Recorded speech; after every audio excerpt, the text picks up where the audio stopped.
కాంగ్రెస్ నుంచి ఆల్మోస్ట్ దూరంగా పోయినాను సార్. అతి త్వరలో నేను కాంగ్రెస్ నుంచి ఇంకా పూర్తిగా దూరంగా వెళ్ళిపోతాను. ఇంకో సంభవం నేను I'm not able to appreciate Congress. నిజం అంటే నేను అతి త్వరలో కాంగ్రెస్ ను వదిలేస్తున్నా. అంటే ఆల్మోస్ట్ ఆ డెసిషన్కి వచ్చేది నేను నిజానికైతే యాక్చువల్లీ నిన్న నాకు ఈ సమస్యలు అంటూ లేకపోతే మొన్న 4th నాడే ఈ నిర్ణయం ప్రకటించాలి. అసలు పార్టీ పరంగా ఇక్కడ కాంగ్రెస్ భావజాలానికి గౌరవం లేకుండా అంత లంపెన్స్ వచ్చినారు. రేవంత్ రెడ్డి లాంటి వాళ్ళు అంత లుచ్చగాళ్ళు అందరూ జమైనారు. కాంగ్రెస్ లో కాంగ్రెస్ ఐడియాలజీకే గౌరవం అనేది లేకుండా పోయింది. కాంగ్రెస్ పార్టీని ఒక సిద్ధాంతపరమైన పార్టీగా ఆలోచించలేకపోతా ఉన్నాం.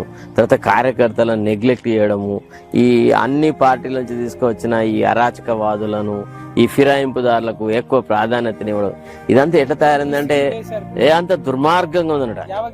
చచ్చిపోయిన శరీరం లాగా తయారైందనమాట. రాను రాను ఎట్లా తయారవుతుంది పార్టీ అంటే సర్వ